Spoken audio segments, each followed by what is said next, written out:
Thank you. Good morning, everyone. This is Cyrille from FX Protocol. And today, I'm going to try to answer the question, are decentralized stablecoins doomed to be unscalable?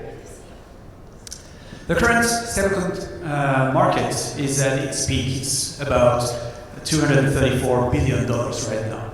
But what distribution of this market is actually decentralized? Well, you'll probably be surprised. It's only 0.3%. All the rest is exposed to centralized assets, such as USDC most of the time. And why is that?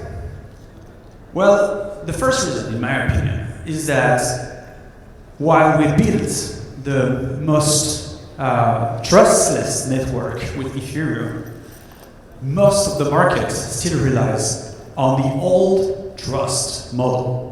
That means people need someone to sue if anything goes south. But isn't it weird to wait for things to go south to be able to sue while you could just prevent anything bad to happen using a trustless network, right?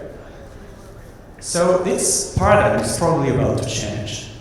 And the other reason is probably the failure of every decentralized stablecoin model so far, whether they just vanished and went down to zero, or simply just failed to be convenient to use, to keep their peg, and to be scalable.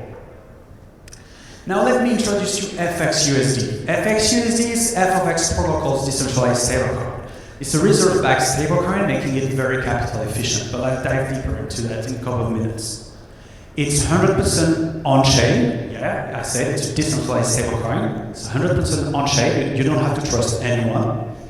And it's backed only by legacy and wrapped Bitcoin. It's 100% collateralized, making it very, very capital efficient.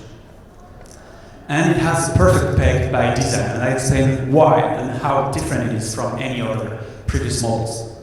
There has been 12 audits connected so far by SegBit and TrailBit, making it very, very resilient. FXUSD wouldn't be possible without the expositions. Expositions is the new way to take smart leverage on ETH or BTC. It's powered by FX protocol, and the FX invariant I'm going to explain in a couple of minutes. It has minimal liquidity risk, and there is zero interest leverage. That means you only pay one-time opening fee and one-time closing fee, and you can hold your leverage as long as you want without paying any recurring fees. And again, just like the stablecoin, it's 100% on-chain and trustless. Let me explain how the exposition works.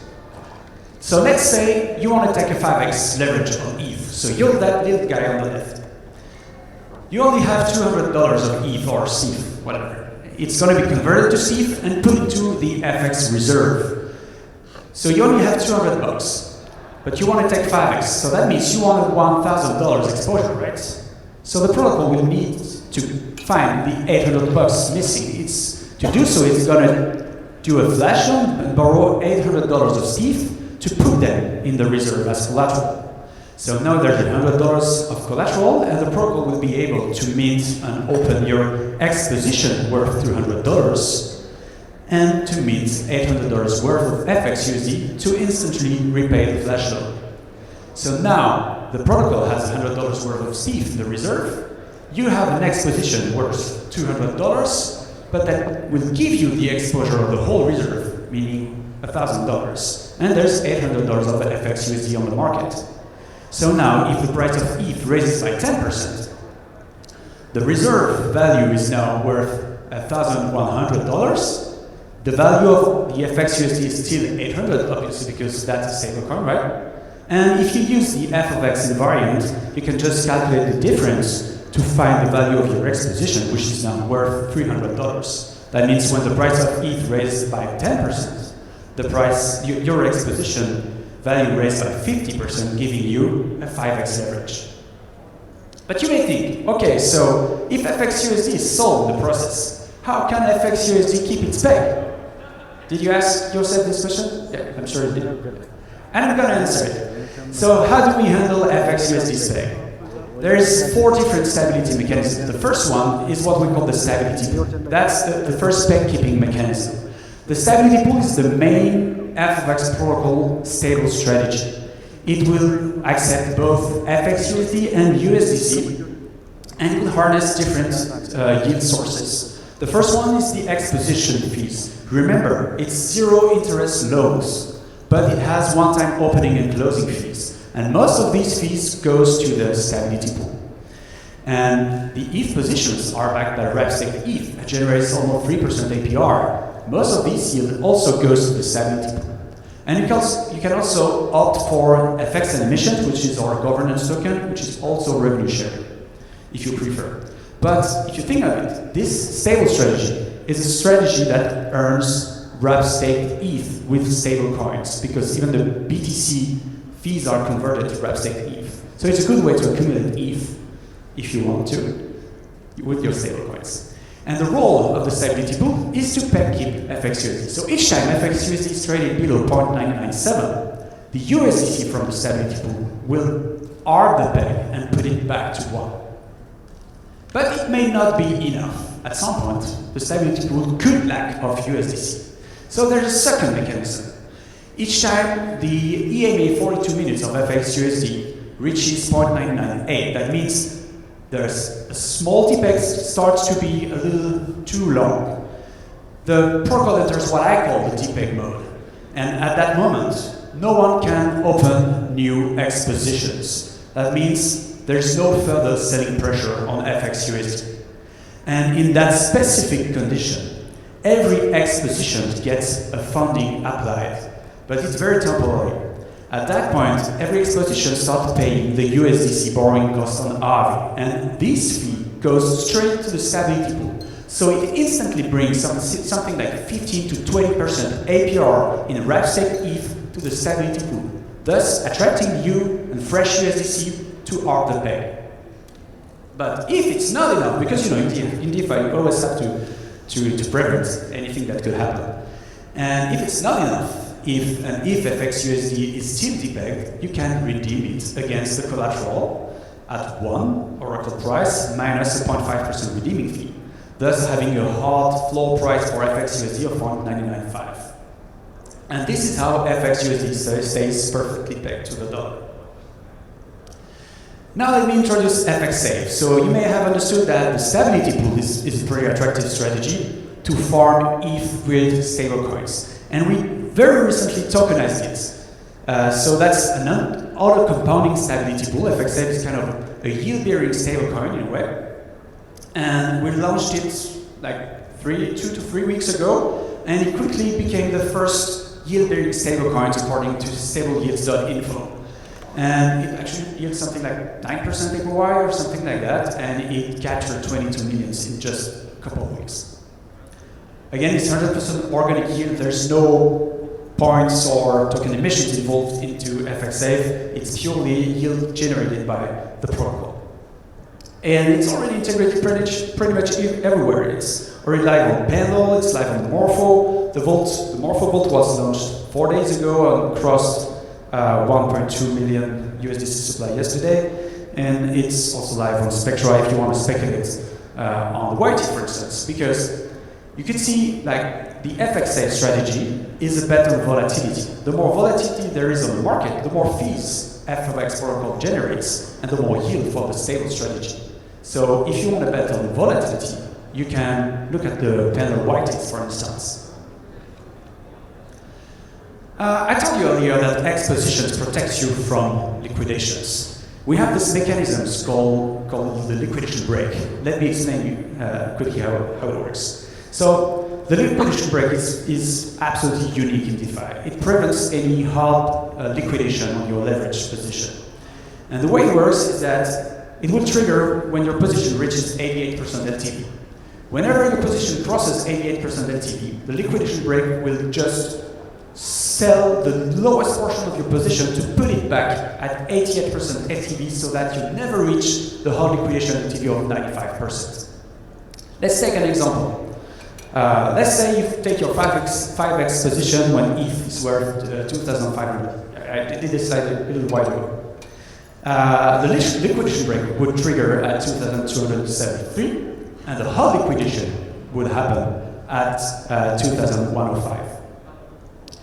I'll show you a simulation tool developed by a community member, actually, that's very helpful to understand how liquidation break works. In blue, you can see the price of ETH decreasing, unfortunately.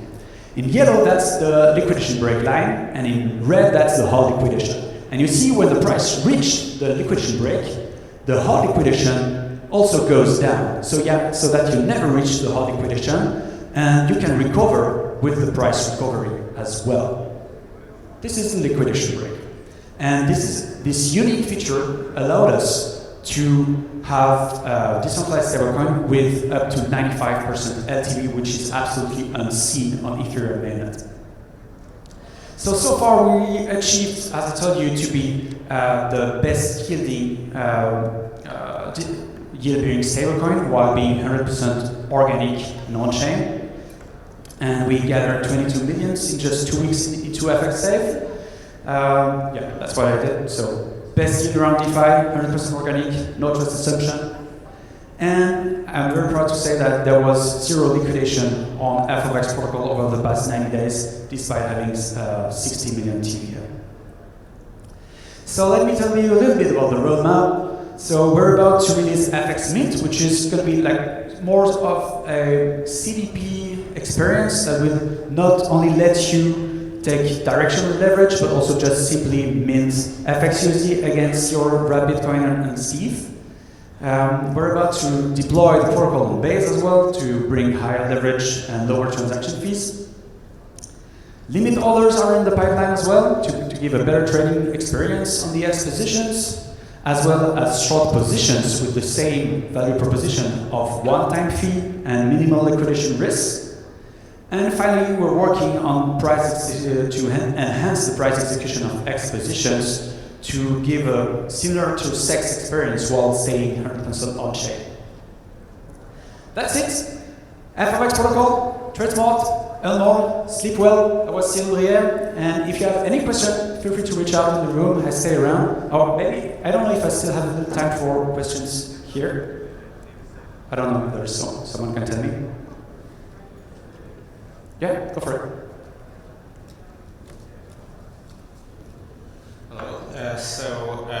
Could you please clarify what exactly the role of USDC is in this protocol? Because USDC is not a trustless coin, and if you introduce it as a critical component, the whole trustlessness comes into question.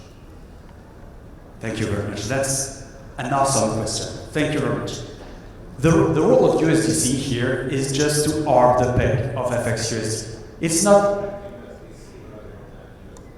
That's correct, because USDC is the kind of I don't know the word, but if you want a stablecoin to be pegged to USD on chain, that's with USDC. Today USDC is the most liquid stablecoin on chain. So if you want it to be pegged to the dollar, you have to pair it. If you want to exchange it on chain, you have to pair it with USDC. Hopefully at some point, FXUSD is going to be liquid enough to replace USDC, and that's our goal here, to bring FXUSD into the top 5 of on-chain stablecoins. But when you build a stablecoin, you have to pair it with something, right? And USDC is the most liquid one. So it's just USDC is just here to help FXUSD to stay pegged, basically. But it's not backing FXUSD at any point. Did I correctly answer your question?